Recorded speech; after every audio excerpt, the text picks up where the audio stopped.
start these things off, and just one lap to get up to speed and go.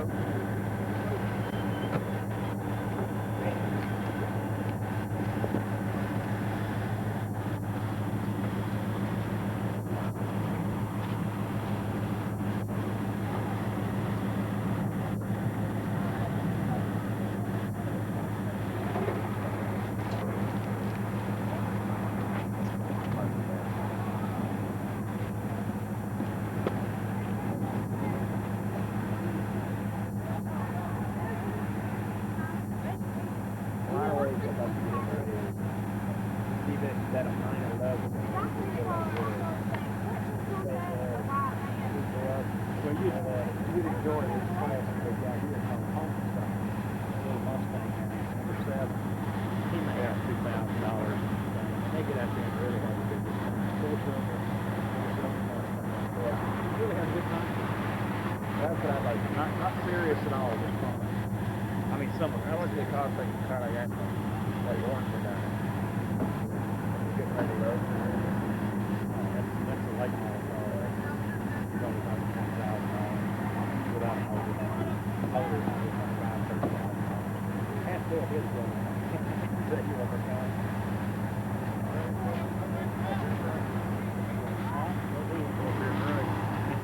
I'm just telling Dave Bruder, this is Bill Castline, and this is my brother Phil. Bill owns Castline Body Shop and Burnt Out Trading Company of Jasper, and also raised the numbers. Put it in your paper. Yeah, you sure did. Yeah. Dave was just asking what it costs to fill one of these late model cars. You can tell him. Everything you got. Everything you got. $30,000 to $50,000. $30,000.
It's not gonna rain anymore tonight. I think it's all over. I think it'll be all gone. There's no way it's gonna rain anymore. I know about 10 or 12 of them going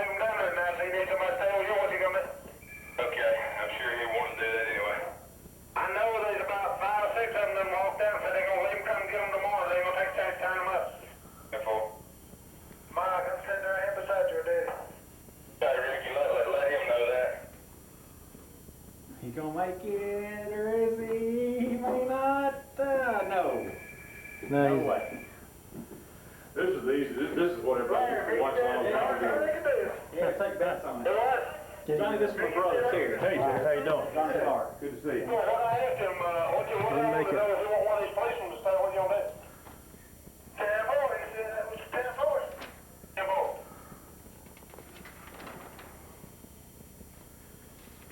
Well, I'm gonna go see the niece. I'm leaving now. Where was this picture made at? That was at the, Awards of points champions for last month.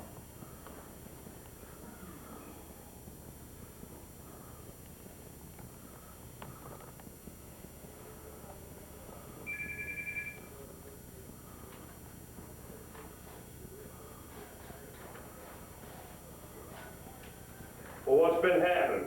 Now, that's the all-pro race last night. On Sugar Creek Friday night. Mm-hmm. Like going up to Commerce Well, this weekend. I wanted to, but I had so much problem getting this back to, I didn't get back till yesterday morning.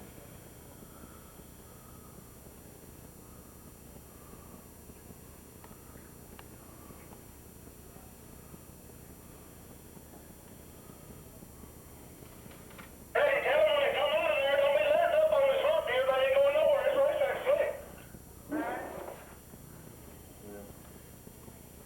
I'm gonna go home. Yeah.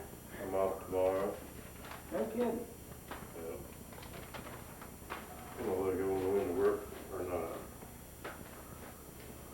Build some comp time so that you can take some time off later on in the year. Well, I've got about 2 weeks vacation. Well, 14 days I gotta take, so. You gonna be off 4th of July week, so you Yeah, can be up I'm here? off, I'm off, Monday, Tuesday, and Wednesday. So, Is this where he's gonna put his bleachers? down there. Third, fourth term? Yeah. Oh, yeah. It's gonna make it a show place. It's gonna be nice. Gonna be better than Dixie. Yep. He needs to run him a tunnel. They ain't got that much money.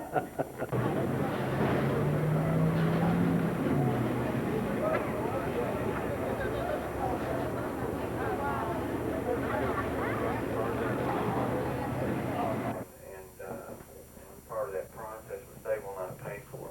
So they've given me a vehicle with that document that you see there. They've given me a vehicle to provide that funding. If I come up with an investor to lodge $2 million into a major Swiss bank with a bank guarantee for the investors, so their money's not at risk, then the scenario is, as you see it on that document there from Hicks Arnold, and what that does then is the fallout from that provides my funding to kick off the prime funding process with Wellington. Well, really, Luke, all I would need is a copy of your commitment letter from Wellington and a brochure on Wellington. Okay. Wellington is a tightly held trust, which I don't know a lot about trust. Maybe you guys do, but they will not give you information on who these people are. But No. it's what I would suggest if you wanted to speak, or if anybody needed to get some clarification on that, the best person to speak to is Trevor Nathan, that represents the Wellington Trust. That would be fine, but let me, if they don't have a brochure, which, as you say, many of them don't, they will have to supply some kind of banking information then. I'm a co-trustee of 2 different investment trusts, and I can tell you that it is incumbent on us all the time to be able to provide what our financial worthiness is on those trusts, because if I'm writing a commitment letter, just as you are, if Wellington writes you a commitment letter and you're going to go out and spend $1 million or borrow $1 million, that person who's supplying $1 million, or if it's your own finances, has to know that the money is forthcoming from Wellington and that they're capable of doing that. Yeah, I understand what you're saying. But the funds are raised through this bond issuing process which I don't know a lot about, as I said. And their assets are used to back up these bonds when they do this trading. But I don't know, I can ask the question, I just don't know what they will divulge. I know Trevor Nathan has said, very explicitly that that it's a tightly held trust. They don't give out the identities of who the people are, but as far as their assets, they must have something on paper that they can produce. Yeah, they have to show either assets under management, and if that's the case, let me just be very frank, is that when you're in the investment trust business, there's probably as much scam in that area as anything. And what we want to know is is this group called Wellington capable of funding, and if they have assets under management, they should be able to disclose that with the contracts that show that those are their assets. If they are raising it under some kind of a bond, and I don't know what type of a bond issuance that is available in London, but if they're doing it through world banks and this kind of thing, then it has to be under a procedure that is listed under ICC 600. And I think maybe you're familiar with those, the statutes that are involved with the ICC 600 and formerly the 500. So I'm not real familiar, no, Dave. Okay, well that's what we have to show, is that they are in compliance with whatever means that they're doing, that they're in compliance with either the international regulatory, which is the ICC, or else that they have assets under management that they can raise it on much as the same way we would do in this country.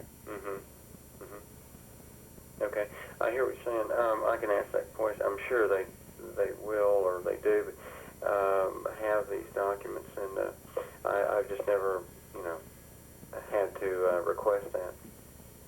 Had a reason to request that from them. But I think it comes down to this $2 million situation. If they give a bank, or the bank gives a guarantee for that, do you see anything wrong with that, or? Well, no. What you're saying is that refer me to a page or something. I'm trying to think where the $2 million comes in. Well, there's a letter there from Hicks Arnold. Have you read that? Yeah. Okay. Right. And it says at Hicks Arnold that.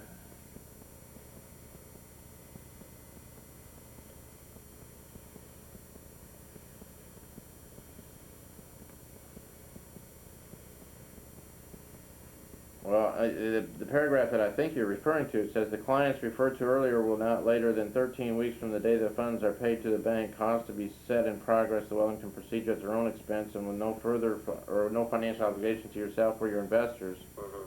That's the one that you're talking about? Well, the whole scenario in my mind, if someone puts out $2 million and they get a bank guarantee from a AAA bank, rated bank, that's pretty secure, isn't it? For the 10%, and then they're saying that at the 6-month period, then they provide a payout of 1.5 at that time. Okay, let me digest a little of that, because I guess what I'm getting at is again, I'm the program guy, the technical guy. I'm not a finance man. So when I looked at that, I thought, well, that's kind of a no-brainer. Maybe it's not, but to me it was. It was like, okay, if somebody's getting a bank guarantee from a top Swiss bank, for their money, and 10% guarantee, that's totally secure, then that's all well and good. But they look.